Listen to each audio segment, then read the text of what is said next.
Student welcome to our YouTube channel commerce efficiency. आज की class में प्रैक्टिकल क्वेश्चन कवर करेंगे इशू शेयर वाले चैप्टर का, जिसमें हम फॉरफिट करेंगे और इशू करके चलेंगे फॉरफिटेड शेयर्स को। अगर अभी तक आपने मेरे चैनल कॉमर्स प्रोफिशिएंसी को सब्सक्राइब नहीं किया, सब्सक्राइब कीजिए ताकि जब भी मैं न्यू वीडियोज़ अपलोड करूँ सबसे पहले नोटिफिकेशन आपके पास जाए, आप वीडियोज़ को सबसे पहले देखें और आपकी स्टडी बूस्टअप हो। एग्जाम्पल नंबर 50 कवर करके चलेंगे। एग्जाम्पल की स्टेटमेंट में लिखा है कि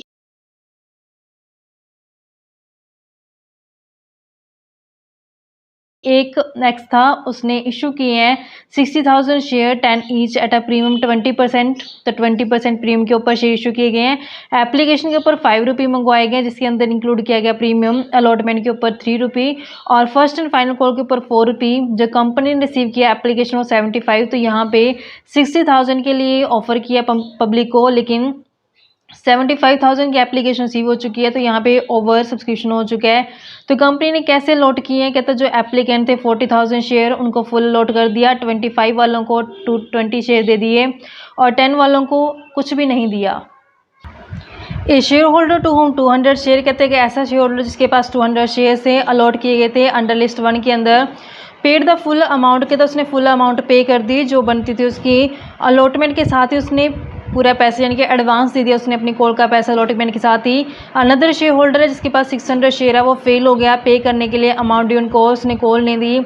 ही शेयर्स वर फॉरफिट किया था, उसके शेयर्स को फॉरफिट कर लिया गया और 500 शेयर थे जो उसके री इशू कर दिए गए। फुल्ली पेड, फुल का मतलब है कि 10 वाले को 11 पर शेयर में री इशू कर दिया गया है। जो एक्सपेंस हुए हैं इशू के ऊपर वो 20,000 हो चुके हैं, जो कहता है कंप्लीटली राइट ऑफ किए गए हैं किससे, सिक्योरिटी प्रीमियम से। तो इसकी जर्नल एंट्री पूछिए तो कैसे हम इसका ट्रीटमेंट करेंगे, अब एक एक करके हम कवर करते हैं। जो फेस वैल्यू शेयर की, फेस वैल्यू गिवन है क्वेश्चन के अंदर 10 रुपये, 10 का ईच है। तो 20% प्रीमियम, जो हम 10 का 20% प्रीमियम करेंगे तो मतलब प्रीमियम कितना आ गया 2 रुपये। तो ये सिक्योरिटी प्रीमियम आ चुका है। कहते हैं जो ये प्रीमियम मंगवाया गया कैसे, एप्लीकेशन के साथ ही मंगवाया गया। तो एप्लीकेशन की यहाँ पे 5 रुपये वैल्यू दे रखी है इंक्लूडिंग प्रीमियम, तो ये मार्केट वैल्यू होगी। तो जब इसमें से 2 रुपये सिक्योरिटी प्रीमियम के माइनस कर देंगे तो 3 रुपीज़ क्या आ जाएगी, इसकी फेस वैल्यू आ जाएगी। कहते हैं अलॉटमेंट के ऊपर 3 रुपये मंगवाए गए हैं, तो अलॉटमेंट के 3 रुपये दिखा देंगे। फर्स्ट एंड फाइनल कॉल के ऊपर है, जो फर्स्ट एंड फाइनल कॉल के ऊपर 4 रुपये मंगवाए गए हैं। तो यहाँ पे कहते हैं कि शेयर होल्डर है जिसके पास 200 शेयर्स हैं, तो कहते हैं कि उसने क्या किया, अंडर लिस्ट 1 के अंदर आते हैं, paid full amount dude on shares along with allotment. कहते हैं कि उसने फुल अमाउंट यानी कि उसने कॉल का पैसा किसके साथ दे दिया, अलॉटमेंट के साथ दे दिया। तो यहाँ पे क्या आ जाएगा, इसका एडवांस आ जाएगा। किसने क्या किया, कॉल का पैसा अलॉटमेंट के साथ दे दिया। अनदर शेयर होल्डर है, कहते हैं जिसके पास कितने शेयर हैं, 600 शेयर्स हैं, कहता है फेल हो गया पे करने के लिए जो उसकी ड्यू अमाउंट बनती थी कॉल के ऊपर, यानी उसने कॉल दी नहीं है, यानी कि उसने एप्लीकेशन दे दी, अलॉटमेंट दे दी, कॉल नहीं दी। तो यहाँ पे कॉल्स इन एरर वाला ऑप्शन आ गया। कहते हैं उसके शेयर्स को फॉरफिट कर लिया गया। अब इसके शेयर्स को फॉरफिट कर लिया गया, आगे इसको कहते हैं री इशू किया गया है। तो बाद में री इशू किया गया इसको, तो उसका हिसाब करेंगे। सबसे पहले देखते हैं कि टोटल नंबर ऑफ शेयर्स कितने हैं, क्योंकि यहाँ पे हमारा ओवर सब्सक्रिप्शन वाला केस बनता है। ओवर सब्सक्रिप्शन के केस मैंने आपको टेबल बनानी बताई थी, जो लास्ट वीडियोज़ मैंने करवाई हुई हैं। हर एक वीडियो में जैसे ही मैंने आपको ओवर सब्सक्रिप्शन वाला चैप्टर यानी टॉपिक स्टार्ट करवाया था, तब से मैं आपको एक टेबल बनवा के समझाती हूँ। तो उससे क्या होता है, ईजी हो जाता है समझना कि कितना एक्सेस अमाउंट है, कैसे उसको एडजस्टमेंट किया ताकि हमारे जो कैलकुलेशन ईजी हो जाए। तो आज फिर मैं आपको वही टेबल के थ्रू बताऊँगी इसमें ओवर सब्सक्रिप्शन के केस में कि कैसे हम इसका ट्रीटमेंट करेंगे। सबसे पहले हमारे पास आती हैं अप्लाइड एप्लीकेशन। अप्लाइड एप्लीकेशन में वो एप्लीकेशन आती हैं जो पब्लिक द्वारा अप्लाई की गई हैं। फिर आती है एप्लीकेशन मनी, तो यहाँ पे विद प्रीमियम यानी कि 5 रुपये के हिसाब से मिला होगा कंपनी को पैसा एप्लीकेशन का। उसके बाद आती है अलॉटेड एप्लीकेशन, जितनी पब्लिक को अलॉट कर दी गई है एप्लीकेशन यानी शेयर्स अलॉट कर दिए जाते हैं, उसको बोलते हैं अलॉटेड एप्लीकेशन। यहाँ पे कंपनी जो है अलॉट करती है, तो फिर जितना अलॉटेड एप्लीकेशन की गई हैं उसका पैसा कंपनी रख लेते, तो यहाँ पे 5 रुपये के हिसाब से रख लेगी। इन दोनों का कंपेरिजन करके देखा जाता है कि इन दोनों में एक्सेस क्या है। उसके बाद उस एक्सेस अमाउंट को एडजस्ट किया जाता है अलॉटमेंट के साथ। अलॉटमेंट यहाँ पे 3 पर के हिसाब से है, और उसके बाद जो कॉल है, कॉल यहाँ पे 4 पर के हिसाब से है। तो जितना पैसा कंपनी वापस करते हैं उसको कहाँ दिखा देता है, बैंक में। तो जैसे जैसे हमें क्वेश्चन में दिया गया है लोकेशन कैसे किया शेयर का, वैसे वैसे अब हम कवर करते हैं इसमें। सबसे पहले हमने देखा कि टोटल है जो कितना पब्लिक को ऑफ़र किया गया और कितना पब्लिक से आया है। तो यहाँ पे जो अलॉटेड करनी है एप्लीकेशन वो टोटल 60,000 कंपनी ने अलॉट करनी है, जबकि 75,000 एप्लीकेशन है जो पब्लिक ने अप्लाई कर दी है। कहते हैं 40,000 जो शेयर्स थे जिन्हें मतलब 40,000 के लिए जिन्होंने अप्लाई किया उसको कहता है फुल दे दिया, मतलब 40 का 40 दे दिया गया है। नेक्स्ट कहते हैं एप्लीकेंट थे जो 25,000 जिन्होंने एप्लीकेशन लगाई थी उसको 20,000 शेयर है जो दे दिए गए हैं। और जिन्होंने 10,000 के लिए अप्लाई किया था कहता है उनको कुछ भी नहीं दिया, तो यहाँ पे कट लगा दिया। तो जब हम इसका टोटल करते हैं 40, 50, 70 और 75 पूरा हो गया यहाँ पे, ऐसे 40 और 20, 60 पूरे हो गए यहाँ पे। तो यानी कि जितने शेयर्स अलॉट करने हैं और जितने अप्लाई किए गए वो क्या कर दिया यहाँ पे बैलेंस कर दिया।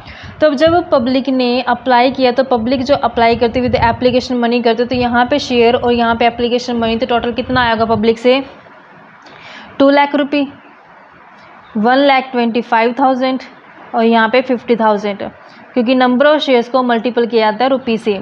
तो यहाँ पे कितना रुपया रख लिया, 40,000 शेयर है, 5 रुपये के हिसाब से 2 लाख, 1 लाख। तो यहाँ पे पब्लिक को शेयर नहीं दिए गए तो इनका पैसा भी कंपनी नहीं रखेगी।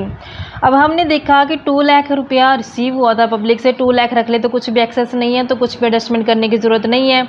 लेकिन यहाँ पे 1,25,000 आया था, 1 लाख रख लिया कंपनी ने तो 25,000 का एक्सेस है। तो यहाँ पे एडजस्टमेंट करके देखते हैं अलॉटमेंट के साथ कितना बनता है। 20,000 शेयर हैं, 3 रुपये के हिसाब से 60,000 बनते हैं, तो यहाँ पे 25,000 है जो ईजिली एडजस्ट हो जाएंगे, क्योंकि 25,000 क्या एक्सेस है। जब इनसे अलॉटमेंट मंगवाया जाएगा, नंबर ऑफ शेयर 20 है, 3 रुपये की अलॉटमेंट, तो 60,000 रुपये जो इनसे मंगवाएंगे इन फ्यूचर में जब टाइम आएगा अलॉटमेंट का, तो यहाँ पे जो एक्सेस अमाउंट आया है एट प्रेजेंट एप्लीकेशन के साथ वो यहाँ पे एडजस्ट कर दिया गया फिर। तो यहाँ पे 50 के 50 क्या हो जाएंगे, एक्सेस हो जाएंगे, क्योंकि इनको कंपनी ने कोई भी शेयर अलॉट नहीं किया। जब कंपनी कोई भी शेयर अलॉट नहीं करती तो उनका पैसा वापस लौटा देती है, यानी 50 क्या करते हैं इसको वापस कर देंगे। तब यहाँ पे 75,000 एप्लीकेशन है, 5 रुपये के हिसाब से कितना पैसा होगा,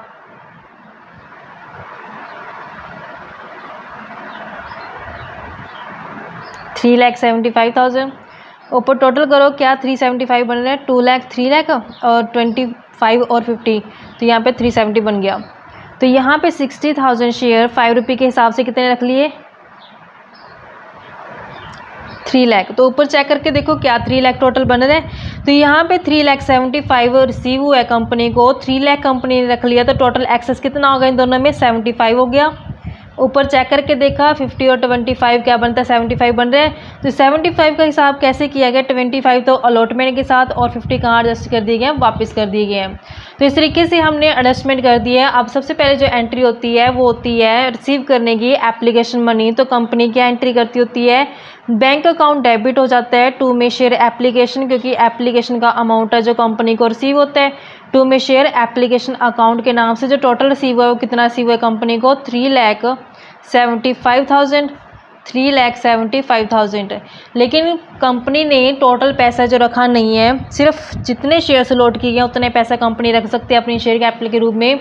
तो यहाँ पे फिर देखते हैं हम कि जो शेयर एप्लीकेशन अकाउंट डेबिट करते हैं 2 में शेयर कैपिटल के नाम से, लेकिन इस बार क्या है कि जो एप्लीकेशन है वो विद प्रीमियम है, तो 2 में हमें सिक्योरिटी प्रीमियम को भी है जो दिखाना पड़ेगा। तो 2 में क्या आ जाएगा, सिक्योरिटी प्रीमियम अकाउंट। तो जो एडजस्टमेंट की गई थी शेयर अलॉटमेंट में, तो 2 शेयर अलॉटमेंट के साथ दिखा देंगे, क्योंकि एक्सेस पैसा जो यहाँ पे एडजस्ट किया गया था अलॉटमेंट के बाद कुछ पैसा वापस कर दिया गया था, तो वो कहाँ चला जाएगा, टू बैंक में। हमने देखा कि 3,75,000 है जो रुपये टोटल रिसीव हुए हैं, तो कंपनी कितना रख सकती है, 60,000 शेयर और फेस वैल्यू जो बनती है 3 रुपये के हिसाब से। तो यहाँ पे 1,80,000 पब्लिक का पैसा रिसीव कर लिया कंपनी ने एज अ शेयर कैपिटल, जिनको शेयर दे दिए गए हैं। उसके बाद 60,000 शेयर हैं और जो प्रीमियम है वो 2 रुपये के हिसाब से, तो यहाँ पे 1,20,000 आ जाएगा। जो अलॉटमेंट में एडजस्ट किए यहाँ पे 25,000, तो 25,000 यहाँ आ जाएंगे। जो वापस किए 50,000 वो 50,000 बैंक के नाम से हमने दिखा देने हैं। ये तो थी एंट्री किस चीज़ की, एप्लीकेशन की। अब ड्यू करते हैं अलॉटमेंट को। तो अलॉटमेंट को ड्यू तो पूरे शेयर्स को किया जाता है, तो एंट्री क्या की जाती है, शेयर अलॉटमेंट डेबिट हो जाते हैं। शेयर अलॉटमेंट अकाउंट को डेबिट करके चलेंगे 2 में शेयर कैपिटल अकाउंट के नाम से। तो यहाँ पे देखा कि जो नंबर ऑफ शेयर है वो 60,000 शेयर बनते हैं और जो अलॉटमेंट की मनी है वो 3 रुपये के हिसाब से तो 1,80,000 आ जाएगा, 1,80,000 आ जाएगा। यहाँ जो 1,80,000 ड्यू है अमाउंट अलॉटमेंट की, तो हमने देखा कि जो ऑलरेडी एडवांस आ चुका है 25,000 तो ये दोबारा तो देगा नहीं, तो 180 में से माइनस करके 25,000 जो अब हमें अलॉटमेंट का पैसा मिलेगा। और सेकेंडली बात ये है कि जो यहाँ पे 200 शेयर से उन्होंने एडवांस दिया हुआ है फाइनल कॉल का पैसा अलॉटमेंट के साथ, तो यहाँ पे calls in advance account he open करना पड़ेगा। तो जब एंट्री की जाएगी अलॉटमेंट की तो कैसे करेंगे, बैंक अकाउंट डेबिट क्योंकि रिसीव होगा पैसा, टू में शेयर अलॉटमेंट के नाम से क्योंकि किस चीज़ की अमाउंट रिसीव होनी है अलॉटमेंट की, तो जिन्होंने एडवांस दे दिया तो उसको कॉल्स इन एडवांस के नाम से दिखा दिया जाएगा। अब हमने देखा कि 1,80,000 जो ड्यू बनता है अलॉटमेंट की अमाउंट, लेकिन उसमें से ऑलरेडी 25,000 है जो रिसीव हो चुके हैं एडवांस में, तो अब अलॉटमेंट से हमें कितना रुपया मिलेगा, 1,55,000 रुपये जो मिल जाएगा। अब कॉल्स इन एडवांस में हमने देखा कि जो नंबर ऑफ शेयर्स हैं वो 200 शेयर्स हैं जिन्होंने कॉल के 4 रुपये ऑलरेडी दे दिए हैं, तो यहाँ पे 800 है जो एडवांस आ चुके हैं। तो अब यहाँ पे टोटल जो अलॉटमेंट का पैसा रिसीव होगा कितना होगा, 1,55,800 से। तो इस तरीके से हमने यहाँ पे कर दिया। ये जब कॉल्स इन एडवांस है, जब कॉल ड्यू डेट आएगी तो उस टाइम पे इस कॉल्स इन एडवांस को एडजस्ट कर देंगे। यहाँ पे मैंने जब अकाउंट ओपन किया तो क्रेडिट किया है, जब इसको ड्यू डेट के टाइम पे इसकी रिसीवमेंट की जाएगी उस टाइम पे इसको क्लोज करने के लिए क्या कर देंगे, डेबिट कर देंगे। जैसे नेक्स्ट एंट्री ही आती है हमारे पास कॉल को ड्यू करने की, तो कैसे करते हैं, share first and final call, share first and final call को डेबिट किया जाता है टू में शेयर कैपिटल के नाम से, शेयर कैपिटल अकाउंट के नाम से। यहाँ पे टोटल 60,000 शेयर्स हैं, 60,000 शेयर से जो मंगवाई गई है कॉल है 4 रुपये पर के हिसाब से, तो यहाँ पे कितना हो जाएगा, 2,40,000, 2,40,000। जो यहाँ पे ऑलरेडी आ चुका है पैसा 800 कॉल्स इन एडवांस, तो यहाँ पे अब रिसीवमेंट के टाइम पे रिसीव करेंगे, जब एडजस्टमेंट करके चलेंगे कि दोबारा ये हमें नहीं देगा पैसा। तो जब मैंने इसको ओपन किया कॉल्स इन एडवांस को क्रेडिट किया, तो जब मैं इसको क्लोज करूँगी तो कॉल्स इन एडवांस को क्या कर दिया जाएगा, यहाँ पे डेबिट कर दिया जाएगा। किस चीज़ का पैसा रिसीव होगा, ये हमें share first and final call का, तो टू में share first and final call के नाम से इसको दिखा दिया जाएगा। अब हमने देखा कि जो share first and final call का है कैसे हम इसका हिसाब करेंगे। जो ऑलरेडी यहाँ पे एडवांस में हमने दिखाया था 800, तो वो तो मैंने एडवांस में दिखा दिया, लेकिन यहाँ पे एक ऐसा शेयर होल्डर है जिसने हमें कॉल का पैसा नहीं दिया। 600 शेयर्स ऐसे हैं जिन्होंने हमें फाइनल कॉल का पैसा नहीं दिया। 600 ने 4 रुपये के हिसाब से, यानी कि 600 4 रुपये के हिसाब से में रिसीवमेंट नहीं हुआ, तो ये क्या कर देंगे, माइनस कर देंगे। तो 2,40,000 जो ड्यू बनती है हमारी अमाउंट कॉल की, तो उसमें से 600 शेयर हैं 4 रुपये के हिसाब से 2400 जो इन्होंने हमें नहीं दिया, एरर है ये, यानी कि माइनस करके देखा हमने 240 में से 2400, तो अब रिसीव कितना होगा हमें कॉल का, 2,37,600 जो कॉल के रिसीव होंगे। 2,37,600 होंगे तो उसमें से 800 ऑलरेडी रिसीव हो चुके, तब कितना रिसीव होगा, 2,36,800 से रिसीवमेंट है जो कॉल की हो जाएगी। अब इसके बाद कहते हैं कि जो शेयर्स से ये 600 इन्होंने हमें कॉल का पैसा नहीं दिया, तो इनके शेयर्स को क्या कर लिया गया, फॉरफिट कर लिया गया। तो जब इनको फॉरफिट किया जाएगा तो उससे शेयर कैपिटल का बैलेंस कम हो जाएगा, तो शेयर कैपिटल क्या कर दिया जाएगा, डेबिट कर दिया जाएगा। तो एंट्री क्या आ जाएगी, शेयर कैपिटल अकाउंट डेबिट हो जाएगा। टू में शेयर इन्होंने फर्स्ट एंड फाइनल कॉल का पैसा नहीं दिया, टू में share first and final call को क्या कर दिया जाएगा, यहाँ पे क्रेडिट कर दिया जाएगा। और जितना पैसा रिसीव हो चुका होता है कंपनी को वो कहाँ ट्रांसफ़र कर दिया जाता है, शेयर फॉरफिट अकाउंट के नाम से। 600 शेयर्स हैं 10 रुपये ईच के हिसाब से मंगवाया गया, 6,000 रुपये। 600 शेयर है तो यहाँ पे इन्होंने 4 रुपये के हिसाब से नहीं दिया, 2400। 600 शेयर्स हैं, अगर 10 में से 4 नहीं दिया तो दिया कितना, 6 रुपये, तो यहाँ पे 3600 को क्या कर लिया जाएगा, फॉरफिट कर लिया जाएगा। कहता जो 600 शेयर्स को फॉरफिट किया गया है, इनमें से कहता 500 शेयर्स को रीइशू कर दिया गया, फुल मतलब 10 वाले को 11 पर शेयर के हिसाब से रीइशू कर दिया गया। तो यहाँ पे रीइशू करने से क्या होगा, सिक्योरिटी प्रीमियम पे जब रीइशू किया गया तो 11 रुपये के हिसाब से पैसा आएगा कंपनी के पास, तो एंट्री क्या कर देगी, रीइशू करने से बैंक अकाउंट बढ़ जाता है, टू में शेयर कैपिटल बढ़ जाती है, शेयर कैपिटल अब यहाँ पे प्रीमियम के ऊपर इशू किया गया है, तो टू में क्या आ जाएगा, सिक्योरिटी प्रीमियम भी आ जाएगा। तो यहाँ पे 500 शेयर्स हैं, 11 रुपये के हिसाब से पैसा आएगा, तो 5500। 500 शेयर्स हैं 10 रुपये की फेस वैल्यू, तो यहाँ पे आ जाएगा 5000। 500 शेयर्स है, 1 रुपये का हमारा प्रीमियम है, तो 500 यहाँ पे आ जाएंगे। अब आती है टर्न किस चीज़ की, जो शेयर फॉरफिट अकाउंट का पैसा होता है उसको कैपिटल रिजर्व में ट्रांसफ़र करने की। जो यहाँ पे 3600 रुपये बनते हैं शेयर फॉरफिट अकाउंट के, वो तो कितने शेयर के पीछे, 600 शेयर के पीछे, जबकि रेशियो सिर्फ कितना किया गया, 500 शेयर किया गया। तो जब यहाँ पे हम 16 आउट करते हैं, 36/6 इंटू 5 करें तो 3000 रुपये किसका आ जाएगा, फॉरफिट का। तो यहाँ पे 3000 है, यहाँ तो कोई डिस्काउंट है नहीं, जो हम माइनस करें तो टोटल 3 का 3 कहाँ चला जाएगा, कैपिटल रिजर्व में। तो एंट्री क्या हो जाएगी, शेयर फॉरफिट अकाउंट डेबिट कर दिया जाएगा, शेयर फॉरफिट अकाउंट को डेबिट कर दिया जाएगा 2 में कैपिटल रिजर्व के नाम से, क्योंकि जितना पैसा हमारा रीइशू का होता है वो कहाँ जाता है, कैपिटल रिजर्व में 3000। तो यहाँ तक एंट्री हो चुकी है शेयर्स की। अब नेक्स्ट कहते हैं कि शेयर इशू के एक्सपेंस किए गए हैं। शेयर इशू एक्सपेंस क्या होते हैं, डेबिट किए जाते हैं नॉमिनल के हिसाब से, एक्सपेंस को क्या किया जाता है, डेबिट किया जाता है। शेयर इशू एक्सपेंस अकाउंट को हम डेबिट कर देंगे, और जब इसकी पेमेंट की जाती है तो फर्म की कंपनी की साइड से पैसा चला जाता है, तो बैंक बैलेंस कम हो जाएगा। तो 20,000 जो एक्सपेंस हो चुका है, ये कहता है कि जो एक्सपेंस है राइट ऑफ कर लिए गए हैं ईयर के लास्ट में। तो हमने देखा कि सिक्योरिटी प्रीमियम के अंदर कितना पैसा है, तो सिक्योरिटी प्रीमियम के अंदर जो पैसा बनता है वो 1,20,000 पड़ा है सिक्योरिटी प्रीमियम के अंदर। तो यहाँ से आसानी से 20,000 जो एक्सपेंस है वो राइट ऑफ कर सकते हैं हम। तो जब हम इन एक्सपेंस को चार्ज करते हैं सिक्योरिटी प्रीमियम से, तो एंट्री क्या हो जाती है, सिक्योरिटी प्रीमियम अकाउंट को डेबिट किया जाता है, सिक्योरिटी प्रीमियम अकाउंट डेबिट हो जाता है। किसको चार्ज करें हम, शेयर इशू एक्सपेंसेस को। तो यहाँ पे 2 में क्या आ जाएगा, शेयर इशू एक्सपेंसेस। तो यहाँ पे 20,000 के 20,000 क्या कर दिए गए हैं, राइट ऑफ कर दिए गए हैं। तो इस तरीके से जर्नल एंट्री थी। अब हमें क्वेश्चन पूछा कि इसका बैलेंस शीट में कैसे हिसाब करेंगे, तो बैलेंस शीट में हम करके देखते हैं। नोट्स टू अकाउंट जब बनाते हैं तो उसमें सबसे पहले आती है अथोराइज्ड कैपिटल। तो यहाँ पे अथोराइज्ड कैपिटल को शो किया जाता है, जो कि हमें क्वेश्चन में गिवन नहीं है, तो इसको छोड़ देंगे। उसके बाद आती है हमारे पास इस अथोराइज में से जितने कैपिटल को इशू किया था वो इशूड कैपिटल में आ जाती है। तो हमने यहाँ देखा 60,000 शेयर्स को इशू किया गया 10 ईच, तो यहाँ पे कितना आ जाएगा, 6 लाख रुपये। तो इसको भी क्लोज कर दिया जाता है। जो मेन होता है हमने बैलेंस शीट में दिखाना होता है वो आता है हमारे पास हेड, जो subscribe and fully paid up को दिखाना होता है बैलेंस शीट के अंदर, subscribe and fully paid up को। तो हमने देखा कि हमारे पास टोटल 60,000 शेयर थे, उसमें से जब फॉरफिट कर लिए जाते हैं तो उससे शेयर माइनस हो जाते हैं, क्योंकि फॉरफिट करने से यानी कि शेयर वापस मंगवा लिए तो शेयर कैपिटल क्या होती है, कम हो जाती है। 600 शेयर्स को जब फॉरफिट किया तो 600 से कम हो गया, दोबारा रीइशू करने से फिर बढ़ गया शेयर बैलेंस, तो 500 से बढ़ गया।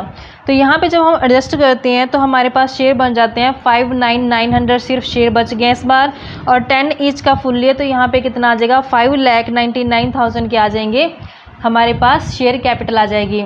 अब हमने देखा कि 600 को फॉरफिट किया गया है, रेशियो सिर्फ 500 को किया है, तो जो बाकी 100 शेयर रह गए हैं उन 100 शेयर्स का जो शेयर फॉरफिट अकाउंट का बैलेंस है वो हम यहाँ पे दिखाते होते हैं शेयर फॉरफिट अकाउंट के नाम से, क्योंकि हम जानते हैं बच्चों कि जब शेयर्स को फॉरफिट किया जाता है, जब फॉरफिट किया जाता है तो इन फॉरफिट शेयर्स में कुछ शेयर्स को तो रीइशू कर दिए जाते हैं, लेकिन कुछ शेयर्स को रीइशू नहीं किया था, तो नॉट रीइशू को कहाँ हम ट्रीटमेंट करते हैं, जो रीइशू किए जाते हैं तो रीइशू के टाइम पे जो फॉरफिट अकाउंट का बैलेंस होता है वो तो कहाँ चला जाता है, कैपिटल रिजर्व के अंदर, जितने शेयर इशू किए जाते हैं। तो जितने शेयर इशू नहीं किए जाते उनका जो फॉरफिट अकाउंट का बैलेंस होता है, फॉरफिट अकाउंट का जो बैलेंस होता है वो कहाँ जाता होता है, बैलेंस शीट में, यहाँ पे जाएगा। तो 100 शेयर का हम हिसाब करते हैं कि हमने देखा कि टोटल जो 3600 हमने फॉरफिट अकाउंट में ट्रांसफ़र किया था, कितने शेयर के पीछे, 600 शेयर के पीछे। तो यहाँ पे नोट रेशियो कितनी है कि हमने देखा कि टोटल 600 शेयर्स को फॉरफिट किया, 500 तो रेशियो कर दिए, 100 शेयर इशू नहीं किए, तो यहाँ पे उन 100 शेयर्स का हम हिसाब दिखा देंगे। तो हिसाब कितना आ जाएगा, 600 आ जाएगा। तो इसका हम जब टोटल करेंगे तो हमारे पास कितना आ जाएगा, 5,99,600 से हमारे पास क्या आ गया, शेयर कैपिटल आ गया, और इसको हम कहाँ दिखाएंगे, बैलेंस शीट के अंदर। नेक्स्ट जो हमारे पास आता है reserve and surplus. Reserve and surplus में कैपिटल रिजर्व जाएगा, जो हमने शेयर फॉरफिट का डाला था बैलेंस। उसके बाद आती है सिक्योरिटी प्रीमियम की बारी। सिक्योरिटी प्रीमियम में हम एडजस्टमेंट करके चलेंगे, जितनी ट्रांजेक्शन मैंने सिक्योरिटी प्रीमियम की दिखाई थी वो सारी हम यहाँ पे एडजस्ट करने के बाद सिक्योरिटी प्रीमियम के बैलेंस को दिखाएंगे। जैसे मैं आपको बताती हूँ कैसे हम इसका ट्रीटमेंट करेंगे। एक एंट्री हमने यहाँ सिक्योरिटी प्रीमियम की थी 120, जब हमने रीइशू किया था उस टाइम पे हमने सिक्योरिटी प्रीमियम दिखाया था 500, जब हमने एक्सपेंसेस को राइट ऑफ किया था तो उस टाइम पे मैंने डेबिट किया था। वो पिछले 2 बैलेंस क्रेडिट में है, ये डेबिट में है, तो इसका हम हिसाब करेंगे तो कितना बैलेंस आएगा, तो मैं आपको करके दिखाती हूँ। वो ये क्रेडिट बैलेंस 120। तो जब सिक्योरिटी प्रीमियम बताते हैं हम यहाँ पे ले लेते हैं क्रेडिट बैलेंस यहाँ पे 120। फिर नेक्स्ट जब रीइशू किया तब प्रीमियम पे किया, तो इस टाइम पे क्रेडिट बैलेंस जो हमने दिखाया था सिक्योरिटी प्रीमियम का 500 क्रेडिट में ही भी, तो इसको भी क्रेडिट साइड दिखाते हैं 500। जो हमने share issue expense right of किया उस टाइम पे हमने क्या किया, डेबिट किया सिक्योरिटी प्रीमियम को। यहाँ पे सिक्योरिटी प्रीमियम को डेबिट किया गया 20,000 से, तो हम यहाँ पे 20,000 से क्या करते हैं, डेबिट करते हैं। तो जब हम इसका बैलेंस निकालेंगे तो बैलेंस कितना आएगा हमारे पास, तो ये दोनों ऐड करके इसमें से ये माइनस कर देंगे। तो जो बैलेंस आ रहा है वो आ रहा है हमारे पास 100,500। तो ये 100,500 सिक्योरिटी प्रीमियम का बैलेंस आया, तो हम इसको बैलेंस शीट में दिखाएंगे रिजर्व एंड सरप्लस के नाम से। जैसा कि यहाँ पे दिखाया गया 100,500 सिक्योरिटी प्रीमियम का बैलेंस है, और ये 3,000 जो हमने शेयर फॉरफिट के ट्रांसफ़र किए थे कैप्ट रिजर्व के अंदर, तो ये दोनों हम ऐड करके 1,03,500 कहाँ ट्रांसफ़र कर देंगे, बैलेंस शीट में, जैसा कि यहाँ पे दिखाया गया 1,03,500।